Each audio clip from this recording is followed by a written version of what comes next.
right? PFP family, we're gonna make this the most valuable 15 minutes that you've ever had from us before, I guarantee it. If you are an athlete or a parent of an athlete who has been struggling with being shooken up by things outside of your control, coaches who are negative, causing you to lose belief in yourself, or just life's challenges causing you to have setbacks, this one is going to be valuable for you. But then we're also going to share with you 2 more extremely valuable frameworks to help you become, again, we said this one was going to literally help you become more confident, more courageous. We're literally going to take some of what is in the course we just launched, and we're going to just give it to you guys right now for free. So I hope you guys stick with us. We're going to go through this first one called Becoming Unshakable-ish, and we'll explain what that means. But here's the deal. We just had 25, 30 college athletes come back 2 weeks ago, and these are collegiate athletes, and they were literally beaten down, confidence was crushed, and they were not happy with what happened in their freshman year. This explains it, and if they would have seen this beforehand, it would have solved it, truthfully. Once I ran through this with a group of 10, 11, and 12-year-old gymnasts this past weekend, you should have seen the light bulbs go off. These girls realized why in the past they've allowed names or words that people have said to them or called them, why they've allowed them to sink into their hearts and their minds and negatively affect their self-esteem and confidence. It explains why unforeseen setbacks, such as a new transfer coming into your school and stealing your starting position, why that sometimes can throw you off completely. Because guys, at the end of the day, we want these setbacks in our lives to knock us back, but not to knock us out. There's a big difference there. And if you want a confident, courageous athlete who can withstand the battles of life, which there are many, you guys know that, they need to know this, and they need to know what's in the next 2. So, if we want to start out with this one, this is one thing that shakes most people up. You heard it when we were kids. Sticks and stones may break my bones. This actually means physical injury, physical illness. How many times have we seen athletes come into here with an ACL tear, rotator cuff tear, and it's like they're shocked and surprised that it happened to them. And these are kids that play sports year-round. We need to plan and prepare for sticks and stones to break our bones, but not to break our hearts or our minds. That's good. That was a good one. Write that down. Yeah, absolutely. Names will never hurt me. Lies. Names hurt kids all the time. Things that coaches say to them. Examples of college kids that came back and had coaches throw things at them like, you know what, little Johnny, you're not as hard of a worker as I thought you were. You know what, Olivia, you're not as determined as we thought you were. You say those things, and in reality, we should have armor. We should be unshakable enough. I don't know if I'm in the way or not. We should be unshakable enough to where that stuff does not knock us out. But in other words, it fills us up and motivates us and gives us something to work towards. Far too often, these 2 things are just knocking so many kids down, which is why we created this masterclass right here, Becoming Unshakable. Third one, parents and coaches, chime in if you have anything, Travis. Oh, I'm about to start sweating. Parents and coaches' decisions are things that throw us off sometimes. Coach decided not to start you. Coach decided that somebody else was going to take that starting spot. Coach decided to change your position. I've heard that one so many times, especially college kids come back, and their coach moved them to a new position. And because they weren't prepared beforehand, they didn't do the planning and preparation work that we do in this class, it threw them off and it knocked them back. And instead of just being able to bounce right back, it took them 2, 3, 4 weeks of wallowing in their sorrows or being upset, and that just doesn't have to happen. Planning and preparation helps solve that. Yeah, I mean, going on that one, when I was playing at the Mount, I went through a positional change after my sophomore year, and I had a lot of success playing that original position I had. And instead of going to the coach and talking about it, going to the captains and talking about it, I internalized my frustrations, and I thought I was doing something wrong. What happened to me? It was all about me, but really they made that decision in the best interest of the team, but I didn't have the maturity to understand what was happening at that time. A lot of times these decisions might be for the better, but you got to try to have that conversation and not internalize that struggle, because that's something I wish I would have changed. I held onto it for 2 weeks until I really kind of talked about it and saw the purpose of it. Yeah, and that's interesting you say that, because those gymnasts that did a workshop with me this past weekend, their biggest takeaway was that they made it about them. and they took things personally, and they didn't stop to think about how these things in their life, whether it's a coach's decision or a word that somebody else called them, we talked about this a few weeks ago, they didn't pause in the moment to think about what could that other person be going through or thinking about that's causing them to make that decision or causing them to say something towards me. That's part of becoming unshakable, is seeking first to understand. An unforeseen setback. Travis, you had a really good example of one of these. Yeah, the big thing is when you're playing at that next level, people might be transferring in. And at first, a coach might give them the nod over you. But again, you don't want to take it as, oh, poor me. You should try to get that to motivate you, stoke a little bit of a fire, and maybe go after it a little bit more. Again, it shouldn't shake you off your core. You should be able to stay true to it. But sometimes that can throw you off course to a certain capacity if you take it personal. We had dozens of kids come back and say that there were unforeseen setbacks that happened in their freshman year of college and even in high school, at the high school level. And what they said was, man, that setback, that thing really threw me back. It really threw me for a loop. If it was that example of somebody coming in and taking their position, again, it literally caused them to complain to other people about it who had no control over the situation. Right? That can't be your response. If you're an athlete watching this, a student in general, your response can't be to shut down and complain. You have to look for solutions. This is all part of that planning process. Yeah. I mean, going on that one, and think about it, Michael Jordan never thought he was going to get cut from his high school team. Instead of wallowing and complaining, that man put a chip on his shoulder that he carried through all the way through his NBA career. He still has it when you see him. I mean, that got after it. Negativity from friends, family members, and energy vampires in your life. That is something outside of your control. You can't do anything about that, but you can control your response.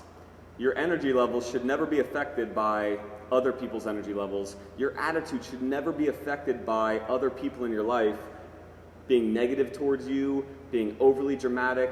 And again, we're kind of like idealists here, so we paint the picture of what an ideal world would look like and your best self would look like. I guarantee there's at least one thing here that as a student athlete, as a parent even, you can find one thing and be like, you know what, I'm going to start thinking about that one a little differently now. It's not about being perfect, it's about making progress. And then the last one is crisis. I give the kids the example of last year my dad passing away. I was not unshakable, I was unshakable-ish, because we're humans, we have hearts. But at the end of the day, if you have not done proper planning and preparation for the what if something happens, how will I respond, what kind of person do I want to be in that moment, then tomorrow, when something does happen, right, friend or family crisis, I'm telling you, the preparation you do beforehand is going to determine whether you get knocked out and completely become a different person, or whether you use that crisis as fuel, like Travis said, to move forward and to use it for good, for motivation, to help other people. There are three things, quickly in the middle, that determine the intent, that determine the level to which these 6 things will shake you or your son or daughter. The first one is intensity.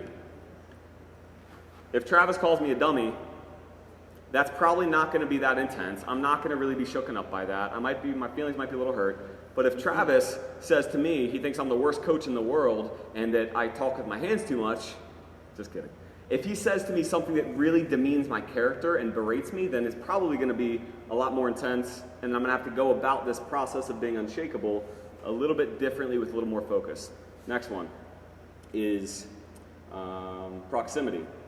A little word called proximity. You ever have a time in your life when it felt like 48,000 bad things happened one after another, after another, after another? Coach or parent or your boss decided to lower your pay, or a coach decided to bench you. That night you go home and your wife, your spouse, your kid says something to you that's really cruel, and then crisis happens. Next day, something happens, family member is sick in the hospital. It's like that's a call for more attention and focus on planning to be unshakable. Anything to add on that? Yeah, I mean, and the big thing is when one thing does start to happen and you don't prepare for it, you get a little in a negative mindset, you're going to be starting to spot out more negative things going on. Some things are going to happen back to back to back, but a lot of those little things, when you get that negative lens and you're getting in that hole, you're going to start spotting out more things like that.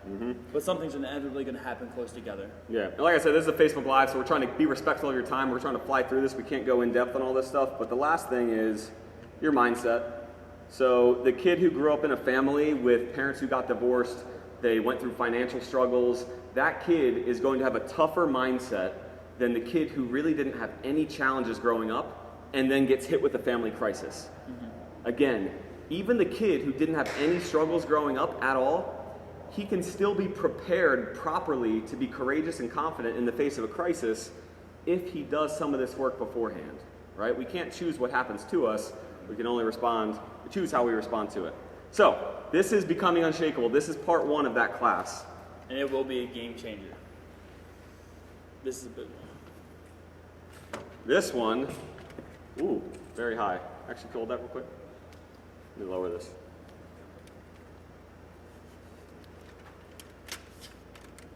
Let's try that.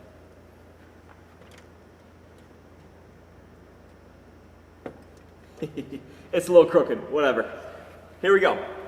If your son or daughter believes that their opinion is not valued by their coach, if they believe that their coach has already, listen to this, if they believe that their coach has already made the decision who their starters are going to be, right, which kids and parents say that all the time, it's not true.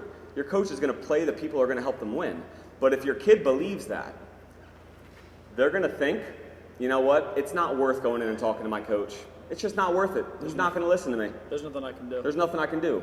And because they think that, it's going to result in their feeling. They're going to resent it. They're going to resent it. Yeah, they're going to have feelings of resentment. And then their actions. They're going to show up to practice, and they're not going to give their all. They're going to probably gossip and complain to other team members who don't have any control over the situation. Any other actions? That's big too. Yeah, that's a big two. Then that's just going to become a habit. Every time adversity strikes in their life, or every time things don't happen the way they want them to happen, that's going to be the habit, right? That same cycle. And then ultimately, that becomes your results. Your kids' results will always be that of somebody who believes they have no say. And it's called the belief cycle. And it's the cage life, right? You were talking about that. Cage life. Victim mentality. They're going to feel like victims, guys. This is the belief cycle that we are working through with all of these kids who have entered into the Confident, Courageous Athlete course. This same belief cycle, we're personalizing it to them so that they can understand and change their beliefs. Because our beliefs are formed early on by what our parents, coaches, teachers, and people of influence have caused us to believe about ourselves.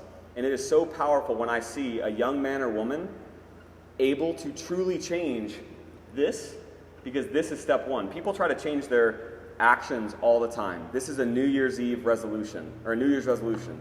We're like, you know what, it's New Year's, so I'm going to start going to the gym and eating healthy. Come on. You got to start up here with what you believe is actually possible and why you believe that's so important in your life. That's why we miss it. We start here instead of here. Yeah, I mean, I want you to think about a time where you did feel caged, when you did feel trapped. For me, it was, I played football at Frostburg. I walked on, I missed camp. I was behind, and I was chronically behind on the playbook, and I was behind on the playing time. So my belief was, it doesn't matter what I do, I'm not going to get the field time. I'm not going to get the reps with the first team, whatever it was. I'm just going to be scout team. That was my thoughts. I started feeling like, man, why am I doing this? I'm busting it. I'm working just as hard as everybody else. My actions, I just started going through the motions. It didn't matter what I was doing at that point. Habits, hey, I didn't go to the coach. I kept doing the same old thing, and by the end, I was getting a little bit burnt out, and I can tell you the end, my performance was so much lower than when I first got there. So that's one that's big time. Example. I mean, think about a time you felt stuck at a job, whatever it is, you can find this pattern. Whether it's New Year's resolutions, trying to lose that weight, you'll find this pattern. So like what you said, you got to hit it from the top down if you want to make some big changes. Yep. And imagine your kid looking at this real quick and just like being like, oh, beliefs become thoughts, become feelings, become actions, become habits. That doesn't help them, right? Knowing something doesn't help anybody. Understanding it and going through the process of working on it and doing the action steps, writing, that's where the magic lies. So that is the belief cycle that we teach in training 4 of the course. Whew. And then the last one, last but not least, this one is so important. This is where confidence originates for a lot of people. This concept of big self, little self. Are you wondering why it looks so much prettier? It's because Tanya's behind the camera and she wrote it out. That's why. Yes. I didn't write this. Anyway, big self, little self. You guys can probably start to draw your own conclusions about what this means, but when we talk to a student athlete about this, whether it's honestly an elementary schooler, a middle schooler, a high schooler, because in elementary school, second half of elementary school is when kids start to think about what other people care about, or they care about what other people think, and then they start to change their actions and their attitudes either to their little self, which is the cowardice person taking the easy route that shrinks back and that doesn't stand up and be the bold, courageous version of his or herself, instead of their big self. Like, my big self is the one that will be standing in front of a group of people, and those people are talking negatively and they're gossiping about somebody, and in the moment, I just stop them and I say, guys, you know what? I'm not feeling this. I'm not going to participate in this conversation. I wouldn't want this done to me in this situation, and so therefore I'm gonna remove myself. The little self just stands there and just keeps listening. And the little self has so many good excuses too. The little self has excuses like, well, you know what? If I said something, then it would just make things worse. Like if I said something, then that would do more harm than good. And so the little self keeps quiet, and the little self lives a very average, mediocre life, honestly. That's the only way I can put it. Big self, little self is a really cool concept for you to teach your kids, and they'll learn about it in the course. Yeah, you want to talk about imagery? Hey, who's showing up today? Is it going to be your big self, or is it going to be your little self? Okay? I mean, the terminology itself is going to paint a picture for your kid. The big self, I'm going to give you an example of an athlete because it makes sense to me, is think early in that summer, hey, it's easy to slack off. You got some time to get ready, but all your friends are running and doing everything they need to do to get ready, doing their part. Hey, what are you going to do in those moments when it's not mandatory? Are you going to be your big self and get the things done you know you need to do, or are you going to play Fortnite? Are you going to go to that pool party? So my challenge for you guys, apply to sports. The physical side makes sense, okay? It's common sense. Apply to that being. You get those being goals. You're going to be your big self, little self. Mm-hmm. Guys, so this course that we've been telling you about, it is... These 3 things that we just taught you guys are 3 of 9 trainings in that course for your son or daughter. And as the parent, there's an entire course for you too. We just ran through 3 of the trainings for your son or daughter. These really are, I'm not kidding you, these are the trainings that we do in our one-on-one mindset coaching sessions, the high performance mentoring that we do with kids. And those sessions are $170 an hour. Because time is limited, and we just don't have that many hours in the day to be able to serve that many people one-on-one. So what we did is we took those 9 most important lessons, and we put them into a course that your kid can access on their mobile device. They can plug in their headphones, and they can listen to this at any time. That's what we've done, and we did it all for $97 because we knew that it needed to be a no-brainer for you, it needed to be a no-brainer for your kid, but there needed to be some investment so that your kid sees the value in it, so that you saw the value in it. So that is what's available to you. We're going to put the link to the course in this post, and you'll see a couple more times throughout the week. We're going to email you guys about it so that you guys can really understand what's in this thing, because it's transformational. Kids nowadays are spending all of their time playing sports, skill development, private hitting lessons, tutors, all of these things to achieve better grades and better on-field performance. But at the end of the day, you know it, you tell them all the time, who they become in life is so much more valuable than what they accomplish. And so we need to make sure that what we are giving them, as far as this kind of stuff, is there for them so they can access it at any time. And I'm so passionate about this because we poured our blood, sweat, and tears into this thing because we truly believe it's going to be a game changer for your kid. So any questions on it, ask us. We are here to answer those. Anything to close, Travi B?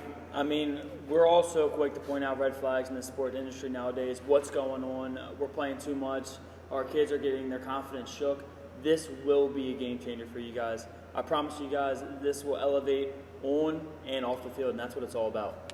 Cool. So, as always on a Tuesday, I know this is a little different. Usually Travis and I are sitting down talking to you guys. Better posture, though. Better posture. Today we wanted to give you guys as much as we possibly could so you guys can take some benefit from this. I'm sure that there's something in this that you might want to show your kid. So do that, guys. Stay tuned. Next week we've got more fun stuff coming at you. Love you all a ton. We're grateful for you for watching. And until next week, be your big self. Boom.